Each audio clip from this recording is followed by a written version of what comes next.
So I'm going to talk about inflation, and then I'll talk about some impacts and reflect a little bit about, or explain a little bit about the Reserve Bank's thinking in response to inflation. Then I'll have a final comment. So inflation in a nutshell. Inflation is simply the change in the consumer price index over time. It's measured quarterly by Treasury, the Reserve Bank of Australia and the Australian Bureau of Statistics. It's measuring the prices of a basket of goods for a metropolitan household. And it covers 11 groups of goods and services. As we can see here, economists will look at three measures of inflation.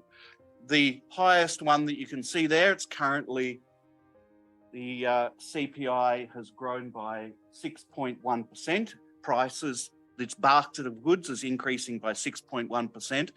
But that's not the only measure that economists look at, and the Reserve Bank won't necessarily be interested in that top one all the time. They'll look at the trimmed inflation rate. The trimmed inflation rate is where you basically trim off any seasonal fluctuations, which are always going to be occurring. Once you trim them out, then the inflation rate turns out to be lower. It's the experienced inflation rate is 6.1%, but the statistically trimmed inflation rate, when you take out seasonal changes, is lower. And then if you say, well, let's take that trimmed inflation rate and then we weight these different categories of goods differently. So we weight some of them as being worth more or more important than other goods because they make up a larger percentage of people's expenditure. Then you get an inflation rate which is even lower than that. So there's not such a thing as the inflation rate. There are different inflation rates that you could possibly look at. And the Reserve Bank and other government entities will look at all of them. I said that there were these categories, that those are the categories, and you can see there that once you break it down into different categories, there's different inflation rates for different kinds of goods. So at the top there, we've got transport. Inflation. The inflation rate for transport is 13%. But the inflation rate for communication is 0%. Right? Prices haven't changed at all. And then there's everything in between.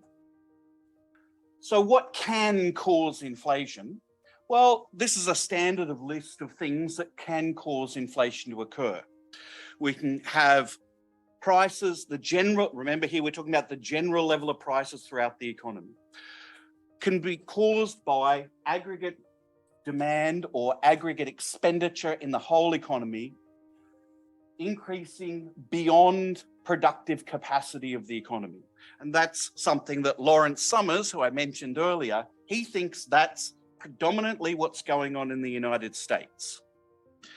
Another cause can be rising labor unit costs, or basically rising wage costs for businesses. Businesses then pass on those higher wage costs in higher prices, so you get inflation. These first two can be linked. They don't have to be, but they can be linked. The next group is supply chain disruption. So supply chain disruption is simply, in economic terms, means that there's a disruption to the supply of goods from one place to another, which reduces the supply of goods to the retail sector. When there's a reduced supply, prices tend to go up. Imported inflation is another cause of inflation, that is, where the prices of the goods being imported into the country go up, and that's because of something happening overseas. No one was worried about that until relatively recently, when suddenly there was an invasion of Ukraine, and suddenly the price of oil skyrockets. These two can also be linked, obviously, because if your supply chains are global, then prices overseas due to supply chain disruptions overseas, right, result in higher prices of the goods you're importing. And lucky last, there's the possibility of price gouging in low competition industries. So if you have an industry which is highly concentrated, that is, there's not a lot of competition in the industry. For example, you have some big players in the industry, they have much more discretion in what they do with their prices. And if the opportunity arises, they're generally speaking interested in making profit. And one of the ways you can make profit, if the opportunity arises, is to increase prices. So they're possible causes. What are the causes that we're experiencing? What are the reasons we're experiencing? Well, it seems like it's not these two. Rather, it's these two. They're the predominant causes of inflation right now in Australia. Some economists argue that maybe this one is also occurring right now as well, but there's not strong empirical evidence for that because it's very hard to prove it, that that's occurring. Right? You need to do some academic muckraking to figure out whether that is happening. You can't see that in any official statistics anywhere. I'm going to suggest there's some prongs upon which the not-for-profit sector is skewered by inflation. The first prong is related to the requirements of not-for-profit missions. That is, the people that will be served by not-for-profit. So inflation hits your target audience or your client, inverted commas, client base in a way. Inflation is like a tax in the sense that it cuts your real income. It cuts the purchasing power of the money that you've got in your pocket. At the moment, the highest increases in prices is occurring in non-discretionary goods. Non-discretionary is basically necessities. So it's meeting basic needs. It's meeting the expenses that would be to maintain your normal standard of living. So for example, they include in that like school fees, for example, right? Or car maintenance and any legal obligations that you might have. So, you know, CPT insurance or stamp duty, things like that you have to pay. So they're regarded as non-discretionary. So inflation at the moment is hitting those types, the necessities first. And that, if we think about low-income households, who are our predominant concern here, low-income households spend most of their income on non-discretionary goods. So it's low-income households who are hit hardest by inflation.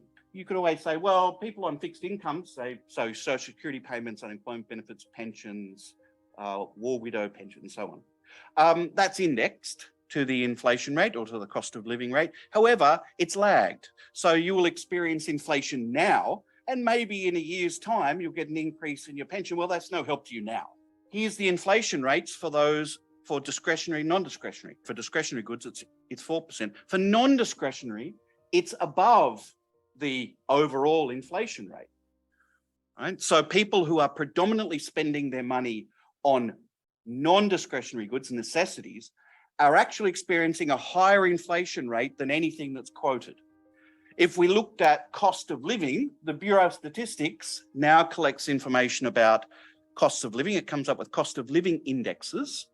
So you can take employees, people who are in work right now, the inflation rate or the cost of living rate that they're experiencing.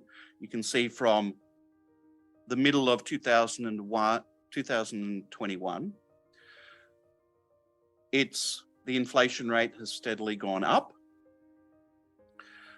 So people on transfers, that means social security payments of some kind, the inflation rate they're now experiencing is higher than that of households which are households in which there are people employed. Okay? So the unemployed are experiencing higher inflation rates than the employed. That is, the people least able to deal with inflation are the ones who are hit harder by it than anyone else. You might say, well, at least for the people who are employed, because everyone's hit by it, including people on low incomes, that is, people who are working, but they're on low incomes. Well, at least they will be saved by wage growth. Inflation's occurring, but wages are going up as well. So that'll be okay, won't it? In fact, the Reserve Bank Governor, Philip Lowe, recently said that there is a risk that wages growth picks up more quickly than forecast as workers seek compensation for higher inflation. That is, the Reserve Bank has flagged the possibility wages could actually start to really rise. I think there's some grounds for skepticism about this, so we can set this aside not set it aside, but I think we can be skeptical about wage increases as a compensator for higher inflation. And there's two reasons for my skepticism. One is the less than stellar forecasting of wages to date. And the other is that there is hidden slack in the labour market. A famous economist once said that the only function of economic forecasting is to make astrology look respectable. That seems a little bit harsh. Then again, here is the actual wage growth rate over time for Australia. You can see that the actual wage growth has been falling substantially. Wages have been growing, but they've been growing at lower and lower speeds. We can compare this, what's actually happened, to what government projections were from their budget papers.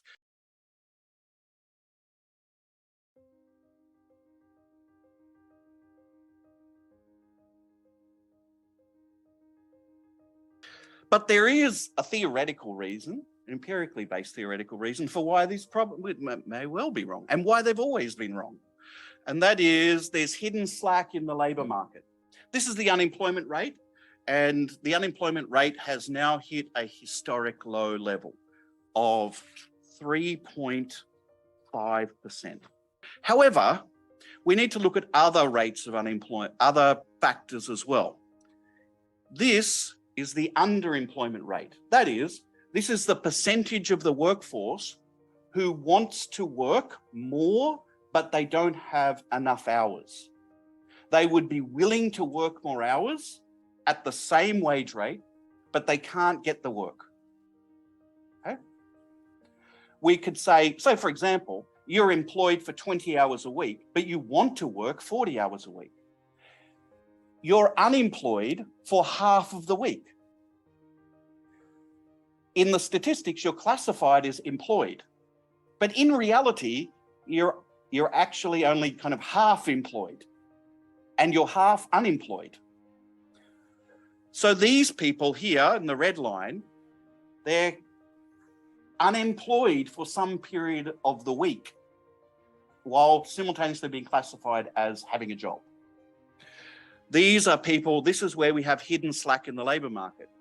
If we add together the people who are totally unemployed plus the people who are partly unemployed, then what we'd call the underutilisation rate, that is 9.6% of the labour force, which suggests that maybe there isn't really a great deal of pressure on wages to rise.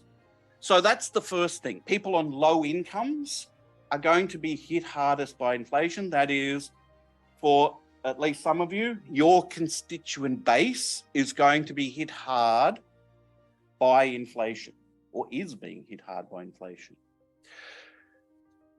One of the categories of inflation or products that I looked at was housing. So this is an important one because it's one of the essential basic needs of life, shelter. So I think that's going to be an issue as well for people in the not-for-profit sector. There's a slightly long chain of reasoning involved, and the beginning of it is this: historically low interest rates combined with negative gearing legislation, combined with irrational exuberance, has turbocharged speculative and rental property investment. That turbocharging of this kind of investment, speculative investment and rental property investment, contributes to an increase in the demand for the existing housing base. People are not speculative investing in the building of new properties or the buying and then renting out of new properties. They're not building things, they're buying existing things. So there's a relatively stable supply and increasing demand. And that's been going on for a considerable period of time. And that's why you have house prices now that are, compared to 20 years ago, are insane. That means that low-income, of course, that means that low-income families are bid out of the market by wealthier investors. As we can see here, in the post-pandemic period, house prices have skyrocketed by 20%, just in the post-pandemic period. If we then look at home ownership by age group, right, so going back to the 1970s, people 25 to 34, 60% of them were homeowners. Now, or it's lower now, it's gone down to 45, and it's lower than that now because that only goes up to 2016. Right? Younger people are less and less going to be homeowners. Why? Because they can't afford to pay the insane prices that exist now due to policy decisions and endogenous effects, people becoming irrationally exuberant in the marketplace over time. So if low-income families are being bid out of the housing market by wealthier households, then where do you go? Well, you have to rent. So if there's an increase in demand for rental accommodation, what happens to rents? They go up. So people on lower incomes will experience higher rents, disproportionately younger people, and people on fixed incomes. So increasing rents from the perspective of not-for-profits means there's going to be increased rent-fueled poverty and possibly increases in levels of homelessness.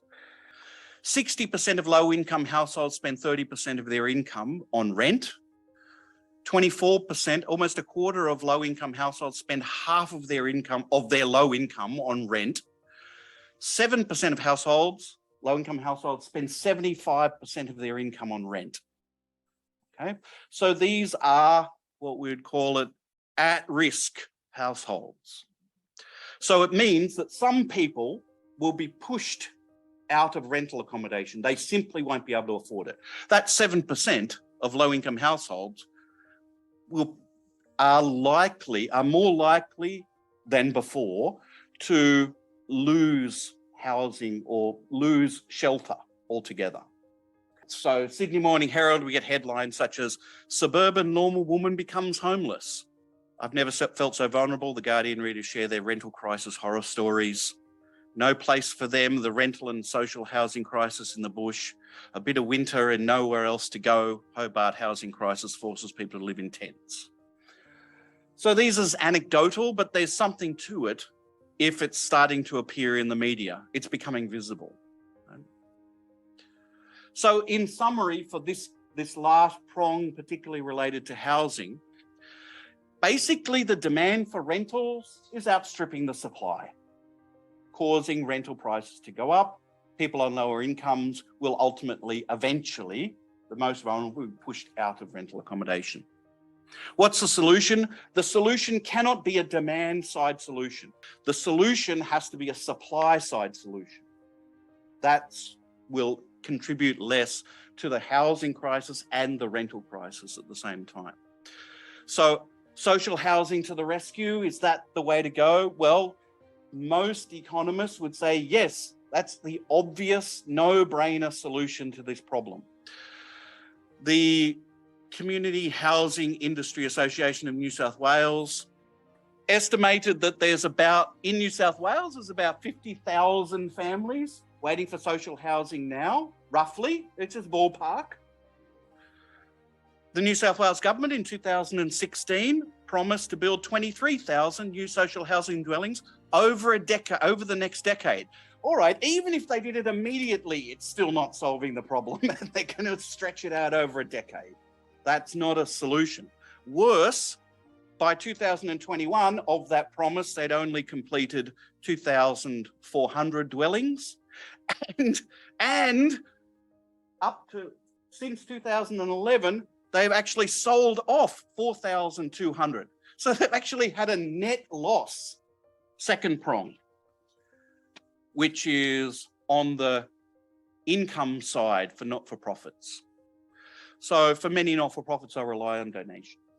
That's a key source of income from the private sector, from households and from businesses to some extent. Higher profits in some industries do lead to an increased capacity for businesses to increase their donations. Whether that actually occurs or not is another thing.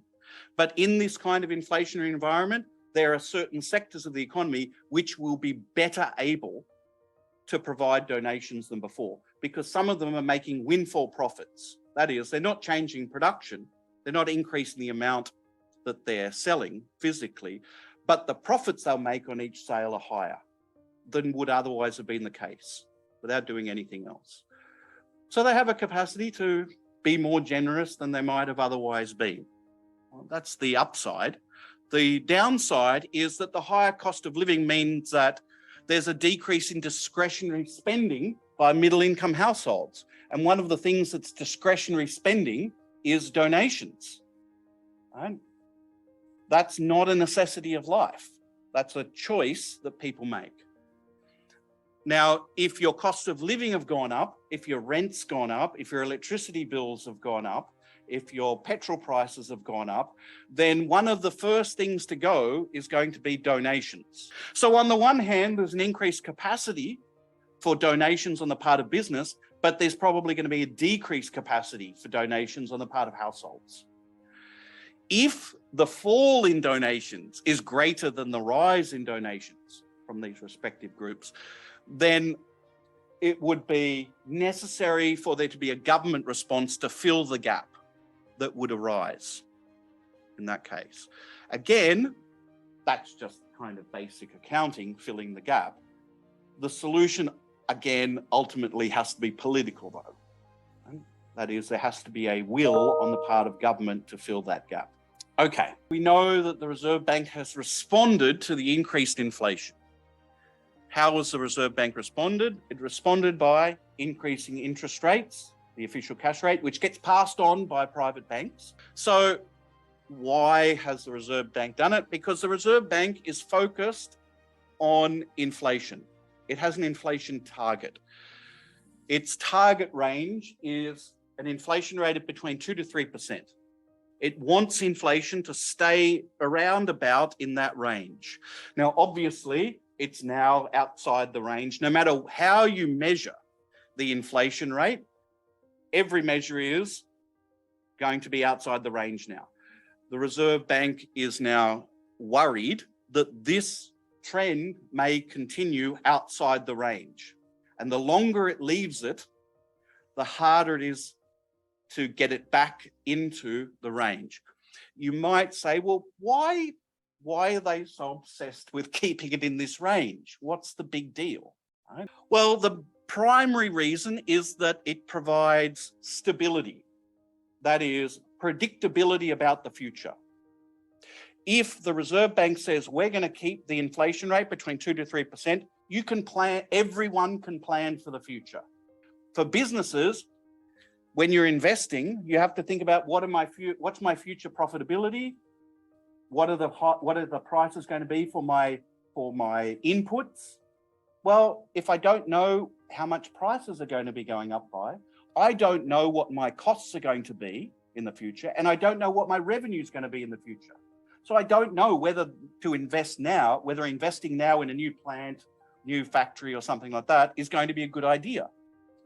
But if I do know, I can make that investment with less risk. So predictability and that stability of prices enables people to plan. And the idea is that this means that you get continual stable growth. It's the basis for continual stable growth. How is it meant to work, this increase in the interest rate? How is it meant to reduce inflation? Well, if you increase the interest rate, that's increasing the cost of borrowing money. If you increase the cost of borrowing money, the first thing that gets hit by that is investment spending. And it reduces, to some extent, consumption spending because people now buy things on credit a lot more. And it can also affect net exports. That's a longer story. I'm not going to worry you about that. But investment is the first target, investment spending. You reduce investment spending, it reduces overall spending in the economy. You reduce overall spending in the economy, there's overall less demand for goods and services in the economy, and so there's less pressure on prices to rise. Voila, that's the mechanism by which it operates. Okay, well, won't some people be harmed by that? Well, possibly, but the Reserve Bank governor seems to not be that worried about it. He said recently, many households have built up large financial buffers, so don't worry about it. Well, that's fine if you have large financial buffers. And that's the third prong that skewers the not-for-profit sector. These unintended side effects of the Reserve Bank's response to the inflation. So the inflation strikes at not-for-profits in terms of who you have to help, that increases. Donations potentially decrease. That's two prongs. And the third prong is the Reserve Bank comes along to solve the problem of inflation and skewers you again. If you increase interest rates, it lowers aggregate spending. And side effect of lowering aggregate spending is that it increases unemployment, right? A not-for-profit target group, the unemployed, and potentially lowers wages, maybe, which exacerbates poverty as a general rule. Higher interest rates mean higher repayments on loans. So people who have investment properties, who are renting out their investment properties, they need to cover those higher interest payments. How do you do it? You raise your rents. Yeah. So it increases rents, which exacerbates the rental crisis. And of course, it increases credit card debt burdens for low-income households. And it also affects donations as well. So higher debt burdens mean due to higher interest rates, right? Mortgage repayments are higher, credit card repayments are higher. They're necessities, you have to pay for them, which means you've got to cut back on your discretionary things, such as donations to not-for-profits. Yeah. So it means lower donations. Final comment, and then I'm done. So recall that the causes of what the causes of inflation were, I said at the very beginning. Supply chain disruption, imported inflation due to higher fuel costs, and maybe there's some price gouging. These are all supply side problems, right? The blunt tool of increasing interest rates, what does that tackle? It tackles the demand side of the economy. So it's hitting the wrong target, so to speak. It's kind of like if you've got a fever, one thing you can do if you've got a fever is you can put the person with the fever, you can put them in a cold bath, and that reduces their temperature. It works, but it doesn't cure the fever. Yeah? And on top of that, this is a bit like putting someone with a fever in a cold bath, doesn't cure the underlying problem, and then you throw other people who don't need to be in the bath as well, right? So it doesn't address the underlying cause, and it ignores the unintended impacts on the poorest in society. So unfortunately, that's my depressing presentation for the not-for-profit sector about the near future and the current present state of affairs. Okay, so that's that. Any questions? Thank you. Yeah, I have two comments in the chat box here. So Aishan said, I did not even think about inflation when I was a teen. And we have Ming who has a question, and it's Dr. Mariyani-Squire. What about climate change? The recent floods in New South Wales and Queensland caused the supply problem of veggies and fruits, which contribute to inflation as well. Yes, I didn't talk about that. They're going to have climate change is a very long-term thing, but it has sporadic, immediate, prominent effects, such as if you get large-scale, unpredictable weather events that start to occur with climate change. And that happens both in Australia and overseas. And that affects agriculture.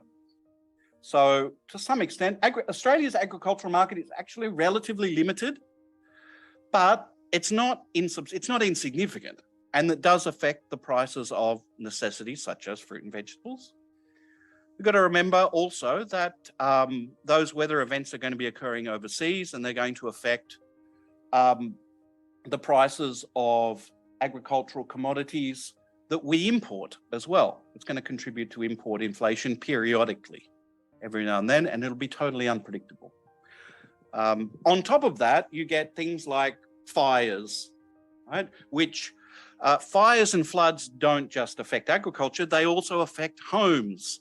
So in rural areas, people will talk about how many houses have been destroyed, which creates a housing crisis in rural areas. People don't normally think about housing crisis in rural areas. We focus on cities, but in rural areas, there are housing crises as well.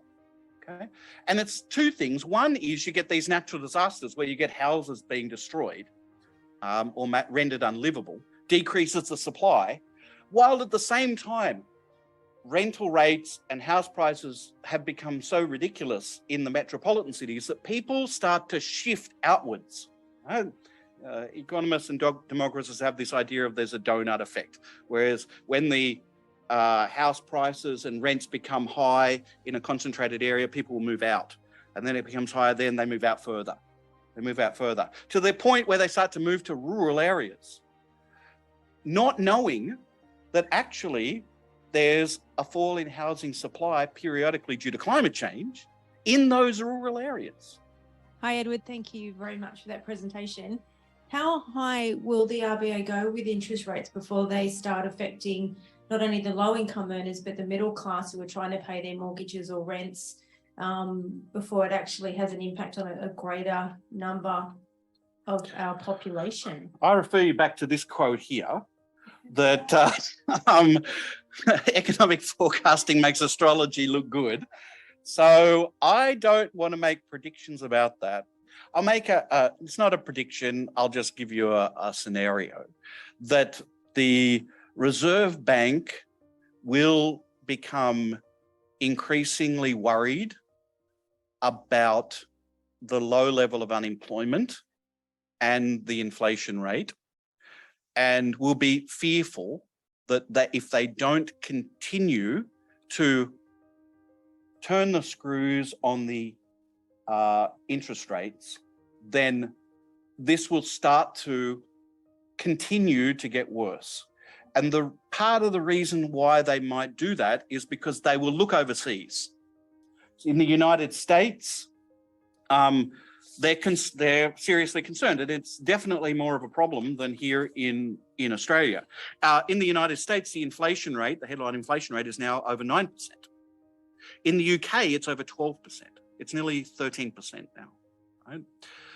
So those countries, those reserve banks, will definitely be increasing their interest rates, and the Reserve Bank of Australia, more likely than not, will follow suit, but will lag behind and won't increase to the same extent because the problem is not at the same level yet.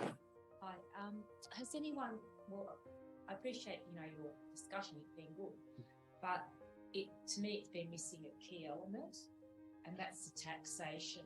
Has anyone ever thought about how tax could possibly, assist this whole situation? Housing prices have gone up, but you've got the middle to high income earners, as you say, have probably multiple properties. There's vacant properties. I read in the paper not long ago, all these investment properties. That's one aspect. And I guess my question's also two-pronged. There's a lot of foreign investment that has also pushed up the housing prices. And I know that we've got the 10% withholding that occurs if they dispose of it. But overall, and I'm looking at where I live, the developers are really profiting. They're subdividing gorgeous homes and really profiting. So there's a lot of other factors, in my opinion, that has created this problem. Thank you. Part of what you were saying is about tax reform, which is a giant topic in itself. So I focus on one thing, especially related to housing. I think you're focused on housing. Yeah, a bit. So I just said social housing, there's a quick fix. But there's other things you can do as well, and that is changing tax incentives. One is you could immediately get rid of negative gearing legislation. They could just abolish that altogether. Or you could have negative gearing if and only if you are willing to invest in the building of new houses. If you're just going to buy an existing property, you shouldn't get negative gearing. Right? That would provide a massive disincentive for speculative investors and for people who are just buying existing houses to rent. You could have a much more progressive income tax system and a much more progressive, and something that people don't talk about that much because it's very sensitive, is a wealth tax. If you look at income distribution in Australia, it's unequal. So you have the wealthiest 20% of households have 40% of the national income. But the wealthiest 20% of households have almost 70% of the wealth in Australia. But that tax incentive system doesn't exist right now. Foreign direct investment, yeah, so that's a tricky one. So you have people property investors who live in other countries who will invest in Australia, and they'll invest in Australia's property market. Why? Because we've got a booming property market sector. If you change the tax incentive structures and you have a social housing program, which bursts the housing bubble, then there's no incentive on the part of foreign investors to start buying properties in Australia. Okay, so Ming had two question slash comment. So the first one is RBA governor once indicated that the official interest rate wouldn't rise till 2024, which misled a lot of people. Now the interest rises might cause more problem in monetary policy. Do you agree with this point? That's the first one. And then Ming also said, I did a lot of research in inflation last year and found the annual inflation of 2021 was well above target 2% to 3%. But RBA did not take any action and caused the current problem. New Zealand Reserve Bank took action to lift the official rate since last year. Let me try and think of a way of defending the Reserve Bank government to some extent, that back then, there was a great deal of uncertainty about where inflation was going to go, right? The Reserve Bank they look at inflation, but they don't act on inflation that exists now. That's not what they base their decision-making on. They base their decision-making on what they think inflation is going to do, right? So they make decisions about whether to increase interest rates or not on what the inflation rate is now, what the unemployment rate is now, what wage increases are happening now. They make it based on what they imagine those things will be in the future. And of course, that is always going to be a risky business, and you're going to make mistakes because no one knows the future. They made the bet, right? They threw the dice and they were wrong about it. But by the way, most economists were wrong about it, right? Because a lot of them didn't see things like, no one saw the war in Ukraine coming. No one saw that. You could say, well, they should have done a bit more research and delved into the history of the relationship between the Ukraine and Russia, and then they would have known, yeah, something's on the horizon. But they didn't. And I think that this kind of addresses Izang's question. When will inflation flatten, or how likely will headline inflation go down in 2023? I think, yeah. No idea. Yeah. I don't know. It all depends. On the one hand, If the Reserve Bank continues to increase interest rates substantially, it increases it by another couple of percent, 3 or 5%, let's imagine. If they were to do that, then that will crush demand for goods and services and will definitely result in a reduction in inflation. A lot of people are going to get hurt, but we'll get inflation back within the target range. On the other hand, if the Reserve Bank feels that that is not politically feasible to do because it would result in a really substantial increase in unemployment, then they will not increase interest rates as substantially as that. And it's possible that the aggregate demand for goods and services won't fall sufficiently to rein in inflation into the target range. So on the one hand, on the other. It's a two-handed story. Peter has a question/comment. Lack of permanent residence visa over the past 2 years has led to critical shortage of support workers. There was no catch-up in this year's budget. This has caused increase in rates to workers with no relief as the supply issue has not been addressed. This is driving worker rates up and there's no relief as training of new workers drains our sectors of their workers. My concern is there's no relief until visa numbers are increased. That's absolutely true. If you look at the growth in the size of the labour force, right, the number of people who are willing and who are either working or willing and able to work, looking for work, you look at the rates of that over time, and you can see it's on a steady upward trajectory. It just steadily goes up. Right? The pandemic hits, and the growth in the labour force just goes flat. And so the existing labour force will start to get employed. Okay? And that's what the question is talking about.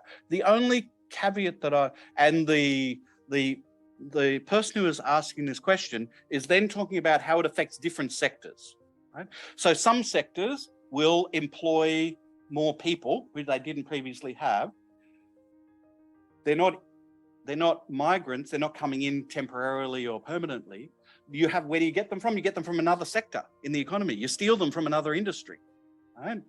So you get these particular industry effects. I haven't been looking at that. I'm just saying what's happening overall, not looking at the different sectors and how they interact with each other. But that's absolutely true. The only caveat that I would add to that is that, like I said in the presentation, for the existing working population that's here, we've got to bear in mind that there's around about 9 to 10% of that working age population who is not employed or not fully employed. And so they can be drawn from all sorts of other sectors. So people might be losing their jobs in one sector and gaining it in another sector, but not as a full-time worker necessarily. Okay, we have a comment from David. I think there is an extension to this presentation in that it is the calculus of inflation effects and indexation that impacts not-for-profits. That is the reaction to inflation.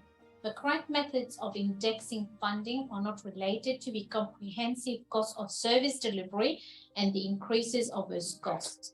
As such, it is time for the development of an appropriate indexation structure that is reflective of the real cost increases. Underutilization in programs like the NDIS are very good indicators of failure in this regard. I think that's actually a really good point. The indexation, so if we're talking about fixed incomes, people are on what economists would call transfers. So this is social security payments of various kinds, unemployment benefits, age pensions, war pensions, disability pensions or disability payments, and so on. There's a whole range, sole parent benefit. There's a whole range of different kinds of what we would call fixed income, and we would call them fixed income traditionally because they're fixed over the period of a year. They are meant to change. They're indexed to increase depending on something. So they're pegged to something. Pegged to what? And the person who's asking the question is, it's pegged to the wrong thing. Almost all social security payments are in some way indexed, but different payments are indexed in different ways. It's very strange why this happens, but they're often indexed in different ways. So there's some which are indexed to the inflation rate, some which are indexed to a cost of living measure, and there's different cost of living measures that you can use. There's an analytical, right? And then there's a selective measure. And also, arguably, I think, as the person who's asking the question, it could be much more refined. You could have a particular kind of index which really targets people who are in certain kinds of circumstances. Okay, so people who are, think of it for, you know, people who are unemployed, people who are temporarily unemployed versus people who are long-term unemployed, they're going to have very different lifestyle, very different circumstances, and they're going to have different baskets of goods which they're purchasing. Okay, so the unemployment benefit might need to be targeted to the kind of inflation a particular kind of group experiences based on the level of hardship they have. But that's very tricky to do. There's a lot of value judgments that have to be made, and I'm not sure that at present there's any kind of appetite on the part of the bureaucracy to come up with that sort of detail, because it inevitably becomes controversial. Yeah. We have one last question here. What other tools apart from interest rate does RBA have to address inflation? The RBA can use what's called unconventional monetary policy, which means they don't have to just look at interest rates. They can have regulatory controls as well. For example, they can provide liquidity, which is basically money. They can provide money to banks, which they stipulate, the Reserve Bank stipulates, must be used, can only be lent for a particular kind of purpose. For example, you could say, all right, the Reserve Bank is going to provide liquidity to the private banks to make loans, as long as that loan is not for speculative investment. It must be for building something that doesn't exist already. That's one thing that they can do. If you go into the Reserve Bank website, look up unconventional monetary policy, you'll see a bunch of things that they can do and that they have actually done in the past. And you can look at other unconventional monetary policies that are done by other central banks around the world. Basically, the Reserve Bank can do them as well, even if they haven't. Okay. Thank you. Do we have any more questions in the room? No? Thank you, Ed, for this very topical and informative presentation. I would also like to thank CPA for supporting us to have a not-for-profit discussion group, and of course Western Sydney University for catering for lunch, you know, providing the venue, all the technical support and everything.